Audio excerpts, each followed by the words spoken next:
My lovely soul, and welcome to this transmission. Thank you for joining me. I want to share with you today on the idea about being nice, specifically how to stop forcing yourself to be nice. Most of us throughout our life and our upbringing, we were taught about what was acceptable or not acceptable in terms of how we behave and how we express ourselves in the world. But we're and that's all very well. I'm not saying that we should just go around treating each other badly. But what we don't actually get taught is how to bring our inner world into alignment with this behavior that we're taught that we should be exhibiting.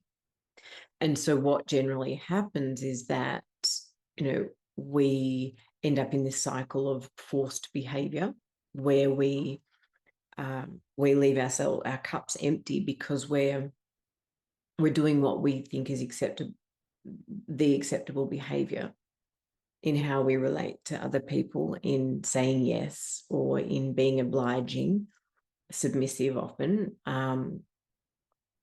And this is often at the expense of our own self-care, So, and this leads to a dissonance or a misalignment between our inner world, which we'll often then deny or suppress or judge, push away, because maybe we have an anger rising, but we're told we're not supposed to express our anger. So we go ahead being nice and we just push down those feelings. And then on the flip side of this whole being nice, we can then get explosive reactions, when we're not acknowledging and bridging the space between our outside behavior and our inner experience and responses. We can be triggered and become explosive. So, when we're not taught how to manage these kind of internal responses or needs, we get stuck in this cycle of forcing and self-control. And I'm not saying self-control is bad. Self-control is absolutely necessary. And, it's the first step upon this spiritual practices to bring perhaps our explosive or I can't think of the word, our reactionary behaviors. So we need to first bring them into check before we can start to align and to heal ourselves.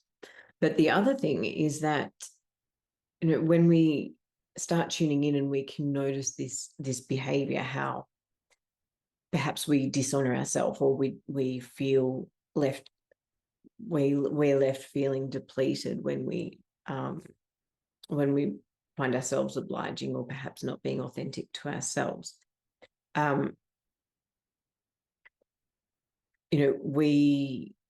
We can, when we start to notice this, we can start to step into the healing space. We can start to notice where we can bring ourselves into alignment, meeting our own needs, whilst also being kind and, allowing that sense of self-responsibility, but also allowing responsibility for others to have self-responsibility. And, one of the points I wanted to make here is that question of what would I do if no one was watching, or what would I do if no one was going to see this? And if the behavior that we do outwardly is not in alignment with what we would do privately, then perhaps that's a bridge that we might consider reconciling to bring that alignment. Because, I'll speak separately on authenticity and integrity, but your integrity with the universe is a huge tool in living a fulfilling life and living a life of alignment and peace and ease. So, self-control. If we do end up behaving in the acceptable way in the world, we often find we have to do it under a state of self-control or out of a state of fear. fear that if we don't behave in this way, we'll be rejected, we'll be reprimanded because of perhaps what's happened when we were younger. Self-control and self-mastery are two very different things. So what I teach and the process I always aim to empower people with is one of self-mastery. And self-mastery is really when we're able to align ourselves so that we can conduct our outer world with integrity, and integrity to our inner beliefs, our inner desires, and our needs, so that we're not going around meeting the needs outside of ourselves at the expense of our own. So when we have self-control, it's often, at the extreme, it's an act of force and suppression. It's where we deny our authentic urge or our authentic desire. And I don't mean, obviously, everything has this base premise where we do no harm. So if our desires are going to be causing harm to somebody else, then that's clearly an area for exploration and inquiry. Because when we're authentic to our deepest self, to our truest self, to our soul, our desires aren't to harm others, because to harm another is to harm ourselves.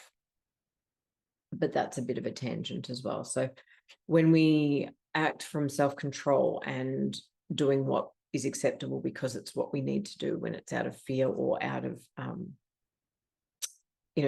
avoidance of what we really need, we're inauthentic to ourselves. However, mastery, self-mastery, it's where we can acknowledge and own our urge and desire so that it no longer holds that control or that polarity, that duality.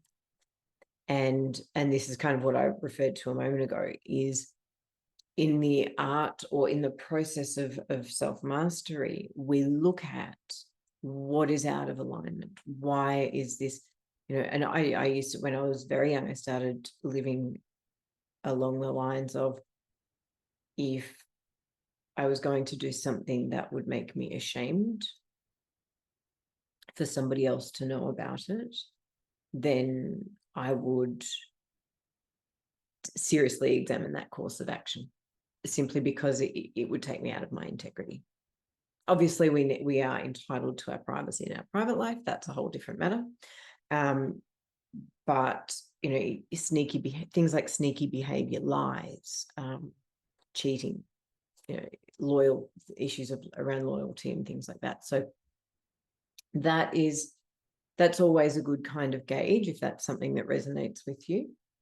But by doing this sort of process of inquiry, we can begin to align our desires and our will with our external world and our external behaviors. And as I said, it's not about being nice all the time. It's not about telling everyone what you think they want to hear, which is still a judgment of your own that's perceived through your own filter.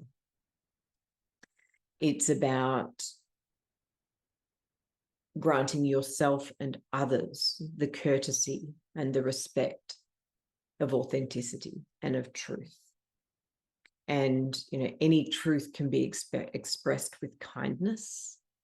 And, it's my firm belief that I would prefer to hear a hard truth than a soft lie.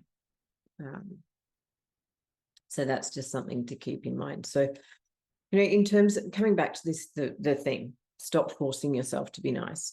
I invite you first, before we go on, to just consider, what circumstances do you feel compelled to be nice? Are there certain relationships, certain situations? Because often this need to be nice is a disempowerment. And, when you look at the scenarios where you kind of tend to suppress your own needs in favor of somebody else's, or in favor of just looking a certain way, or protecting yourself from being seen. I mean, there's so many ways that this can manifest, but reflect on your own situation. When can you remember that you've been nice at the expense of what you were feeling inside? and maybe consider what drove that. What was the underlying belief or fear? Was it the belief that you would be punished in some way or rejected in some way? Or was it the belief that it would lead to an argument, something like that? So this is just creating an awareness, and everything that we are becoming, all of our expansion and ascension comes from this capacity to reflect on what is serving, and perhaps what we can leave behind, what no longer serves. So number one is that we don't deny or avoid what's going on within us. Now, I did mention the difference between self-control and self-mastery. It's at this point that we do want to continue to exercise self-control. We don't want to all of a sudden begin letting our unhealed emotions take control of us. We don't want to start exploding just because we've decided that, we don't need to suppress ourselves anymore in order to be nice. But so the self-control comes with an awareness of what's going on within. I don't think anyone really benefits when we start to project and vomit our anger or our unhealed emotions onto other people. But when we notice the dissonance in how we behave versus what's going on inside, we can actually begin to reflect upon that wound. And as I sort of mentioned those questions before that you can ask yourself, where's this coming from? Why? When was the first time I experienced that? So we have self-control, but we also stop denying or ignoring our true needs so that we can face them. And when we do face, we require this attitude of open curiosity, of non-judgment, what I call non-judgmental curiosity. And it's in this space where, the characterization, I suppose, of non-judgmental curiosity is this openness and a desire to genuinely learn, genuinely understand, without the need to label or put something into a box. Nothing's good or bad. It's just how it is, because we're not looking at fixed ways of being. And so when we're looking to transmute something, judgment simply inhibits the process. So we can transmute our emotional wounds and our triggers through this awareness and through not judging it. But once we label it, we kind of lock it in, and we create a duality or a polarity and a resistance. And once there's a resistance to something, it kind of locks in. I don't know what the word is. So when we do go into this process of open curiosity, don't get stuck in the story. The story, again, this is connected to the concept of judgment. The story and the meaning that you give it, it's like, might be, okay, well, I need to always be nice to people because I'm afraid, because when I was growing up, if I wasn't nice, then I'd get punished. And so, this is, then we have the potential to fall into, for example, victim mode. And then we get stuck in the story. And it's like, I never have any power because my parents did this, or whatever happened. That's not to diminish the experience you've had, but if we attach to it and we get stuck in the story, then we can never transmute and move through it. The story is only here to give us awareness and to teach us. And the story is something that we write. So the same thing might happen to two different people, but the meaning in the story that they create from those experiences are going to be two unique perspectives. So we don't get stuck in the story, and with awareness, we have this capacity to reach resolution. I know that I work with multiple techniques to shift energy through our various aspects of self, the emotional, the mental, the physical, and stepping into the spiritual. We have energetic techniques and things like that. And maybe that's necessary, maybe it's not, maybe awareness is enough for you to start to let go and to practice everything comes with practice. It's not like snapping your fingers and overnight you'll no longer be triggered by things, or you'll stop needing to people please or whatever. It is a practice. So, but with this awareness, we can start to move towards the resolution of that. We can choose day by day to consciously not react like that, but to respond like this, to perhaps take that sacred pause to honor what our needs are in a moment, and think of how we can perhaps reframe something so that we can remain in our authentic self, in our integrity, whilst also being true and kind with the world around us. And this is this beautiful, beautiful, nurturing space of alignment where we come back into ourselves, but we also sit potently and authentically in the world. So, some of the different methods which I have used or do use, you might look at journaling. With this awareness, it can be really helpful to get that out through journaling. I use tapping. We have various energy points on our body. We can work with our meridians. We can simply work with meditation to journal and to meditate on something that in those two, that paired practice can be really profound in shifting things through.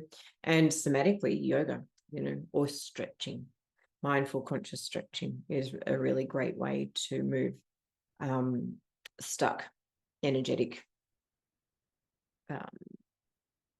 energy through the body, emotional energy. And so when we're doing this work, yes, you might not have a problem being kind to people or being nice to people. You might be, really popular out in the world and going places. This is only an opportunity to reflect on whether that comes at the expense of your own nurturing and meeting your own emotional needs. And another side note is a really good indicator of this is where we can exercise self-control, and we're great in social situations, or we're great at work or whatever, and we're not necessarily speaking our mind. But then maybe we get cut off in traffic and boom, there is this disproportionate response. So when there is a disproportionate explosion or expression in one situation, it may also indicate that in another situation you're not being fulfilled, or that you're not being authentic or speaking your mind. So, stop forcing yourself to be nice and allow yourself to be real. But it's not a license to behave like a baby having a tantrum. In allowing yourself to be real, you have this responsibility to actually unearth, where you have unhealed emotions that are running the show from the background. And when we do this work, it opens up the doorway. We can be kind to ourselves and we can be kind to others. We don't need to force our reactions. It takes practice. Like they call it a spiritual practice. We call it a meditation practice, not because it's easy when we first do it, but because through practice becomes a state of mastery. So, and just to finish, I saw recently that it's been said that authenticity, we talk about love being the highest vibration. Apparently authenticity is the highest state of vibration. So if you're wanting to raise your vibe, this is how we do it. It's by alignment, balance, align, and clear, so that your authentic light shines out into the world. So just a couple of points. If you are enjoying this content and if this resonates with you, I am open to working with people on a one-on-one program. I've got an amazing 6-month package where you receive teachings, one-on-one sessions with me. So you get the theory, you get the tutorials.